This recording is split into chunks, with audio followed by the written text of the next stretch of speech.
AJ ನ್ಯೂಸ್ಗೆ ಸ್ವಾಗತ. ಬೆಳಗಾವಿ ಜಿಲ್ಲೆಯ ಹುಕ್ಕೇರಿ ತಾಲೂಕಿನಲ್ಲಿ ಕರ್ನಾಟಕ ರಾಜ್ಯ ರೈತ ಸಂಘ ಹಾಗೂ ಕೂಲಿ ಕಾರ್ಮಿಕರ ಹಿತಾಸಕ್ತಿ ಸಂಘದ ವತಿಯಿಂದ ಹೊಸ ಯುವಕರು ಕೈಜೋಡಿಸಿ ಸಂಘಟನೆಯಲ್ಲಿ ನೇಮಕ ಮಾಡಲಾಗಿದೆ. ಇದೇ ತರಹಳ್ಳಿ ಕೂಡ ರೈತ ಸಂಘಟನೆ ಬೆಳೆಯಬೇಕು. ರೈತರಿಗೆ ಆಗುವ ನಷ್ಟ, ಬೆಳೆದಂತಹ ಬೆಳೆಗೆ ಬೆಲೆ ಕೂಡ ಸಿಗ್ತಾ ಇಲ್ಲ. ಅದಕ್ಕಾಗಿ ರೈತರು ಜಾಗೃತವಾಗಬೇಕು ಎಂಬ ರಾಜ್ಯದ ಪ್ರಧಾನ ಕಾರ್ಯದರ್ಶಿ ಆದಂತಹ ಗೋಪಾಲ್ ಮರಭಸನವರು ಹೇಳಿದ್ದಾರೆ. ಯುವಕರ ನಾವು ಯಾಕೆ ಕರ್ಕೋತ ಅಂತಂದ್ರೆ ಮುಂದಿನ ಗುರಿ ಮುಟ್ಟಬೇಕು. ರೈತರಿಂದ ಏನು ರೈತರಿಗೆ ತೊಂದರೆ ಆಗೋದಕ್ಕೆ ಎಲ್ಲ ಯುವಕರು ಹಿರಿಯರು ಕೂಡ ಹಿಡಿದು ಹೋರಾಟ ಮಾಡಿದ್ರು ಕೂಡ ಫಲ ಸಿಕ್ಕಿಲ್ಲ. ಆದರೆ ನಾವೆಲ್ಲ ಹಳ್ಳಿಗಳಲ್ಲಿ ಯುವಕರನ್ನು ಕೂಡ ನಾವು ಸಂಘಟನೆ ಮಾಡ್ತಾ ಇದ್ದೇವೆ. ಒಂದು ದೇಶದ ಆರ್ಥಿಕ ಪರಿಸ್ಥಿತಿ ರೈತರ ದೇಶದ ಬೆನ್ನೆಲುಬು ರೈತ ಅಂತ ಹೇಳ್ತಾರೆ. ಆದರೆ ಏನಾಗಿತ್ತು ಅಂತ ದೇಶದ ಬೆನ್ನೆಲುಬು ರೈತ ಅನ್ನೋದಟ್ಟ ರಾಜಕಾರಣಿಗಳ ಮಾತಾಗೈತಿ. ರಾಜಕಾರಣ ಮಾತು ರೈತರ ಮೇಲೆ ತಲೆ ಮೇಲೆ ಕಾಲಿಡೋದು, ಓಟ್ ಹಾಕೋದು, ಆಶ್ವಾಸನೆ ಕೊಡೋದು, ಹೋಗೋದಾಗಿತ್ತು. ನಮ್ಮ ರೈತರು ಕೂಡ ಎಲ್ಲ ಮಲಗಿದಾರ ಅಂತ ರೈತರು ಎದ್ದೇಳಬೇಕಂತೇಳಿ ನಾನು ಕೂಡ ಈ ಪ್ರವಾಸ ಬಂದಿರೋದ್ರಲ್ಲಿ ನಾನು ನನ್ನ ಆತ್ಮೀಯ ಏನು ನ್ಯೂಸ್ದವ್ರು ಬಂದಿರಿ, ಇವ್ರ ಮುಖಾಂತರ ರಾಜ್ಯಪಾಲರಿಗೆ ಮತ್ತು ರಾಷ್ಟ್ರಪತಿಗೆ ನಾನು ಒಂದು ಮನವಿ ಮಾಡ್ತಾ ಇದ್ದೇನೆ. ಹಳ್ಳಿಗಳಲ್ಲಿ ಸಂಘಟನೆ ಮಾಡೋದ್ರ ಮುಖಾಂತರ ಬೆಳೆದಂಥ ಬೆಲೆಗೆ ಬೆಲೆ ಕೊಡ್ರಿ. ನಾವೇನು ಕೇಳ್ತಾ ಇಲ್ಲ. ನಮ್ಮ ಬೆಳೆದಂಥ ಬೆಳೆಗೆ ನಾವು ಬೆಲೆ ಕೇಳೋದು ತಪ್ಪಲ್ಲ. ಸರ್ಕಾರ ತಮ್ಮದಾದಂಥ ನಿಗದಿಪಡಿಸೈತಿ. ಹಂಗೆ ನಮ್ಮ ರೈತರಿಗೂ ಒಂದು ಘೋಷಣೆ ಮಾಡಲಿ. ಏನು 5 ಭರವಸೆಯನ್ನು ಈ ರಾಜ್ಯದ ಮುಖ್ಯಮಂತ್ರಿ ಸಿದ್ದರಾಮಯ್ಯ ಅವರು ಘೋಷಣೆ ಮಾಡಿದ್ದಾರೆ, ಹಂಗೆ ನಮಗೂ ಒಂದು ರೈತರಿಗೆ ಒಂದು ಭರವಸೆ ಘೋಷಣೆ ಮಾಡಲಿ. ಏನು 5 ಭರವಸೆಗಳನ್ನು ಈಡೇರಿಸತ್ತಾನಲ್ಲ ಹಂಗೆ ನಮ್ಮ ರೈತರದ್ದು ಒಂದು ಭರವಸೆ ಮಾಡಲಿ.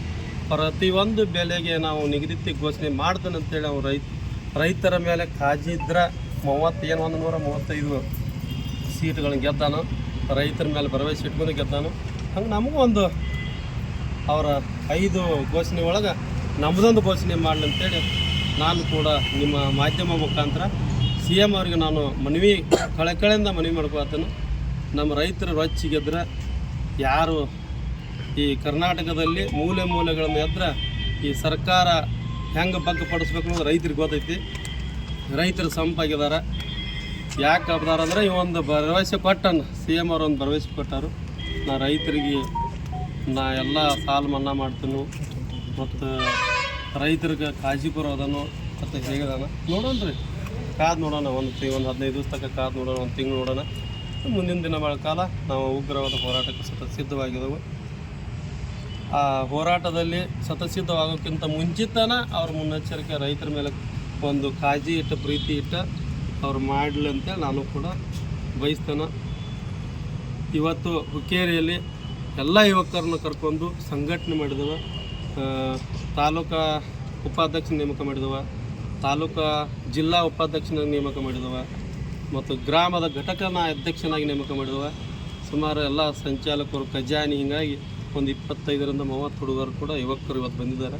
25 ಯುವಕರು ಅಂತೇಳಿ ನಾನು 25,000 ಯುವಕರು ಅಂತ ನಾನು ಇವತ್ತು ಬರ್ಕೊಳ್ತೇನೆ. ಯಾಕಂದರೆ ಅಭಾವ ಒಂದು 100 ಮಂದಿನ ತರ್ತಾ ಅಂತ ನನಗೂ ಆಸೆ ಐತಿ. ಈಗ ಹೇಳಿ ನನ್ನ ಮಾಧ್ಯಮ ಮುಖಾಂತರ ಜೈ ಜವಾನ್ ಜೈ ಕಿಸಾನ್. ಸರ್, ಅದೇ ಥರ ಪ್ರತಿಯೊಂದು ಹಿಡಿತದಲ್ಲಿ ರೈತರಿಗೆ ಅನ್ಯಾಯ ಆಗ್ತಾ ಇದೆ. ಅದೇ ಥರ ಕಿತ್ತೂರು ಮಾರ್ಗದಲ್ಲಿ ಒಂದು SP ಆದವರು ಒಂದು ಅನ್ನ ನೀಡೋ ರೈತನಿಗೆ ಶೆಡ್ ಹೊಡೆದು ಕೇಳ್ತಾರೆ. ಅದಕ್ಕೆ ಏನು ಪ್ರತಿಭಟನೆ ಮಾಡ್ತೀರಾ? SP ಶೆಡ್ ಹೊಡೆದದ್ದು ನಾವು ಈಗಾಗಲೇ ಮಾತನಾಡಿದವ. ರಾಜ್ಯದ ಈ ಮುಖ್ಯಮಂತ್ರಿಗಳು ಕೂಡ ಗಮನಕ್ಕೆ ತಂದಿದ್ದಾವೆ. ಮುಖ್ಯಮಂತ್ರಿಗಳು ಕರೆದು ಅವ್ರು ವಾರ್ನಿಂಗ್ ಮಾಡಿದಂತ ನಮಗೂ ಹೇಳಿದ್ದಾರೆ.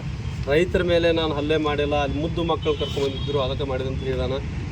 ನಮ್ಮ ಹಿರಿಯರು, ಇದಕ್ಕಿಂತ ನಮ್ಮ ಹಿರಿಯರು ಕೂಡ ಅದಾರ, ಅವರು ಕೂಡ ಮಾತನಾಡಿದಾರೆ. ಅವನು SP ಮಾಡಿದ ತಪ್ಪ ಅವಾಗ ಕ್ಷಮೆನೂ ಕೇಳಿದಾನು. ಇದ್ರ ಮುಂದೆ ನಾವು ಯಾಕಂತಂದ್ರೆ ಒಬ್ಬರಿಗೆ ಕೇಳಿದ್ರೆ ಎಲ್ಲರಿಗೆ ಕೇಳಿದಂಗೆ. ನೀವು ಕೇಳೋದು ತಪ್ಪಲ್ಲ, ಅವನ ತಪ್ಪು ದುರುಪಯೋಗ. ಒಬ್ಬ ಅಮಾಯಕ ಸರ್, ಒಂದು ಪಬ್ಲಿಕ್ ಸರ್ವೆಂಟ್ ಆಗಿ ಈ ಥರ ಮಾತಾಡೋದು ತಪ್ಪಲ್ಲ. ಒಂದು ಅನ್ನ ನೀಡೋ ರೈತನಿಗೆ ಒಂದು ಶೆಡ್ ಹೊಡೆದು ಮಾತಾಡ್ತಾನಂದರೆ ಆಮೇಲೆ ಮಾತು ಬದಲಾಯಿಸಿ ಒಂದು ಪಬ್ಲಿಕ್ ಸರ್ವೆಂಟ್ ಅವರು ಈ ಥರ ಮಾತಾಡೋದು ತಪ್ಪಲ್ಲ. ಈ ಪ್ರಕಾರ ನೀವು ಇದು ವಾಹಿನಿ ಮೂಲಕ ರೈತರು ಏನು ಹೇಳ್ತೀರಾ? ಒಬ್ಬ ನಾಲಾಯಕ SP ಅಂತ ನಾನು ಕೂಡ ಹೇಳಕ್ಕೆ ಬಯಸ್ತೀನಿ. ರೈತರಿಗೆ ಶೆಡ್ ಹೊಡಿಬಾರ್ದಿತ್ತು. ಅವ ರೊಕ್ಕದ ಮತ್ತು ಅಧಿಕಾರದ ಒಂದು ಈ ಥರದಿಂದ ನಾವು ಮಾತನಾಡಿದಾನ ಅವ್ನು ನಾಲಾಯಕ ಎಸ್ ಪಿ. ರೈತರ ಅನ್ನವನ್ನು ರೈತರ ಮೇಲೆ ಶೆಡ್ ಹೊಡಿತಂದ್ರೆ ಒಬ್ಬ ನಾಲಾಯಕ ಎಸ್ ಪಿ ಅವ್ನು ಇರಬಾರ್ದು ಅಂತೇಳಿ ನಾವು ಕೂಡ DC ಅವರಿಗೆ ಮನವಿ ಮಾಡಿದ್ದೇವೆ, CM ಅವ್ರಿಗೆ ಕೂಡ ಮನವಿ ಮಾಡಿದ್ದೇವೆ, ರಾಜ್ಯಪಾಲರಿಗೂ ಮನವಿ ಮಾಡಿದ್ದೇವೆ. ಅವ್ನು ಆ್ಯಕ್ಷನ್ ತೊಗೊಂಡ್ರೆ ನಾವು ಕೂಡ ಇಲ್ಲಿವರೆಗೆ ಸುಮ್ಮನಿರ್ತಂತ ಅವ್ನು ತೆಗೆದಕ್ಕೆ ಅವ್ನು ಹುದ್ದೆಯಿಂದ ತೆಗೆದು ಸಸ್ಪೆಂಡ್ ಮಾಡಿ ಮನೆಗೆ ಕಳಿಸ್ರಿ ಅಂತ ಕೂಡ ಮನವಿ ಮಾಡಿದ್ದೇವೆ. ಇಲ್ಲಿ ತನಕ ಸರ್ಕಾರ ಯಾವುದೇ ಥರ ಕ್ರಮ ತೊಗೊಂಡಿಲ್ಲ. ನೋಡೋಣ, ಇನ್ನೊಂದು ವಾರ ಕಾದು ನೋಡೋಣ. ಇಲ್ಲಾಂದ್ರೆ ನಮ್ಮ ಸಂಘಟನೆಯಿಂದ ಉಗ್ರವಾದ ಹೋರಾಟ ಪ್ರತಿಭಟನೆಗೆ ನಾವು ಸಿದ್ಧವಾಗಿದೆ ಅಂತ ನಿಮ್ಮ ಮಾಧ್ಯಮ ಮುಖಾಂತರ ಈ ರಾಜ್ಯಪಾಲರಿಗೆ ನಾವು ಮನವಿ ಮಾಡ್ಕೋತೀನಿ. ಉಪಸ್ಥಿತ ಇದ್ದವರು ರಾಜ್ಯದ ಉಪಾಧ್ಯಕ್ಷರು ಆದಂತಹ ಜಿಯಾವುಲ್ಲಾ ಒಂಟಮೂರಿ, ರಾಜ್ಯದ ಸಂಘಟನಾ ಕಾರ್ಯದರ್ಶಿ ಅನ್ವರ್ ಜಮಾದರ್, ಗೌರವಾಧ್ಯಕ್ಷರು ಆದಂತಹ ಸಲೀಂ ಮುಲ್ಲಾ, ತಾಲೂಕು ಅಧ್ಯಕ್ಷರು ಮೊಹಮ್ಮದ್ ಅಲಿ ಭಾಡ್ಕರ್, ಹುಲಿ ಕಾರ್ಮಿಕರ ಅಧ್ಯಕ್ಷರು ಹಬೀಬುಲ್ಲಾ ಬೀರ್ ಉಪಸ್ಥಿತರಿದ್ದರು. ತಾಜಾ ಸುದ್ದಿಗಾಗಿ AJ News 24/7ಗೆ ಸಬ್ಸ್ಕ್ರೈಬ್ ಮಾಡಿ ಮತ್ತು ಬೆಲ್ ಐಕಾನ್ ಒತ್ತಿ ತಪ್ಪದೇ ಲಿಂಕ್ ಶೇರ್ ಮಾಡಿ.